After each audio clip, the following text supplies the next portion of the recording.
Welcome to Mendis commerce academy.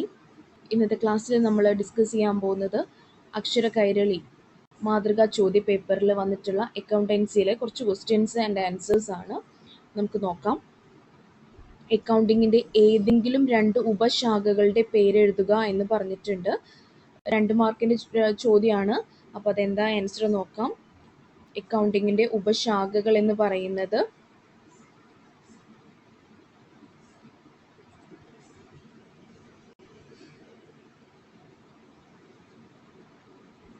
അപ്പോൾ അക്കൗണ്ടിങ്ങിൻ്റെ ഉപശാഖകൾ 3 എണ്ണാണുള്ളത്. പ്രധാനമായിട്ടും ധനകാര്യ accounting, cost accounting, management accounting, അങ്ങനെ 3 ആയിട്ടാണ് തരംതിരിക്കുന്നത്.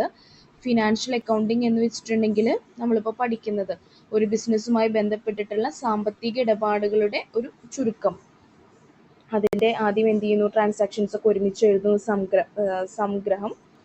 ദെൻ അതിൻ്റെ വിശകലനം ചെയ്യുന്നു, റിപ്പോർട്ടിംഗ് എന്നിവയുമായി ബന്ധപ്പെട്ട അക്കൗണ്ടിംഗ് മേഖലയാണ് എന്ത്, ധനകാര്യ അക്കൗണ്ടിങ്. പൊതു ഉപഭോഗത്തിന് ലഭ്യമായ സാമ്പത്തിക പ്രസ്താവനകൾ തയ്യാറാക്കുന്നത് ഇതിൽ പെടുന്നു. എന്ന് വെച്ചിട്ടുണ്ടെങ്കിൽ ഫിനാൻഷ്യൽ അക്കൗണ്ടിങ് മെയിനായിട്ട് നമ്മുടെ ബിസിനസ്സിന് ലാഭമാണോ നഷ്ടമാണോ വർഷം ഉണ്ടായിരിക്കുന്നത് എന്നുള്ള കാര്യമൊക്കെ മനസ്സിലാക്കാൻ വേണ്ടിയിട്ടാണ് നമ്മൾ ഫിനാൻഷ്യൽ അക്കൗണ്ടിങ് നമ്മൾ യൂസ് ചെയ്യുന്നത്.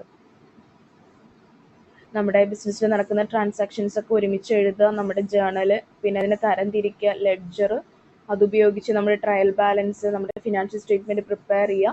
നെറ്റ് ഇഫക്റ്റ് എന്താണോ, ലാഭമാണോ നഷ്ടമാണോ, അത് നമ്മുടെ ബിസിനസ്സിൻ്റെ തൽപര കക്ഷികളിലേക്ക് കൈമാറുക. ഇതാണ് ഫിനാൻഷ്യൽ അക്കൗണ്ടിങ് കൊണ്ട് നമ്മൾ ഉദ്ദേശിക്കുന്നത്.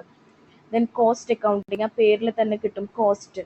ഒരു പ്രൊഡക്റ്റിൻ്റെ കോസ്റ്റ്, ഒരു ഉൽപ്പന്ന പ്രക്രിയയുമായിട്ട് ബന്ധപ്പെട്ടാണ് ഏത് കിടക്കുന്നത്, കോസ്റ്റ് അക്കൗണ്ടിങ് കിടക്കുന്നത്. അപ്പോൾ ഒരു ഉൽപാദന പ്രക്രിയയുമായി ബന്ധപ്പെട്ട ചെലവുകൾ എന്ത് ചെയ്യുക, രേഖപ്പെടുത്തുക. ആ ചെലവുകളെ തരംതിരിക്കുക, വിശകലനം ചെയ്യുക, സംഗ്രഹിക്കുക, എന്നിട്ട് അതിനെ അനുവദിക്കുകയും ചെയ്യുന്ന പ്രക്രിയയാണ് നമ്മൾ എന്ത് പറയുന്നത്, കോസ്റ്റ് അക്കൗണ്ടിങ് എന്ന് പറയുന്നത്.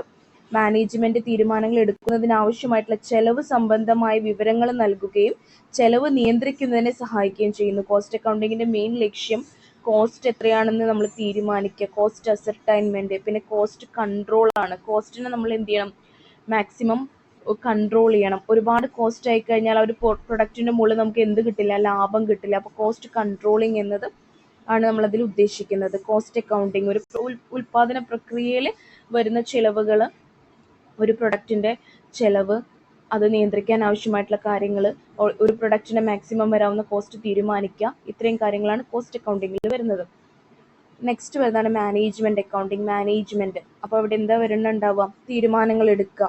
ഒരു ബിസിനസ്സിന് ആവശ്യമായിട്ടുള്ള ദൈനംദിന ഹ്രസ്വകാല തീരുമാനങ്ങൾ എടുക്കുന്നതിന് മാനേജർമാർക്ക് ഏറ്റവും ആവശ്യമായിട്ടുള്ളതാണ് എന്ത്, മാനേജ്മെന്റ് അക്കൗണ്ടിങ്. അപ്പോൾ കൃത്യവും സമയബന്ധിതവുമായ സാമ്പത്തിക സ്ഥിതിവിവര കണക്കുകൾ നൽകുക, മാനേജ്മെന്റ് റിപ്പോർട്ടുകളും അക്കൗണ്ടുകളും തയ്യാറാക്കുന്ന പ്രക്രിയയാണ് എന്ത്, മാനേജ്മെന്റ് അക്കൗണ്ടിങ്.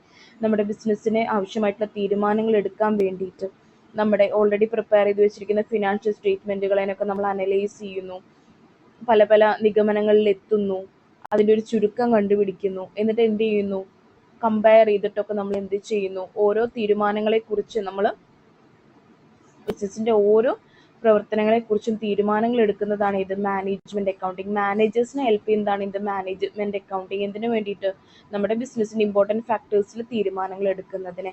ഇത് 3 ആണ് എന്ത് പറയുന്നത്, ബിസിനസിന്റെ ഉപശാഖകളായിട്ട് പറയുന്നത്.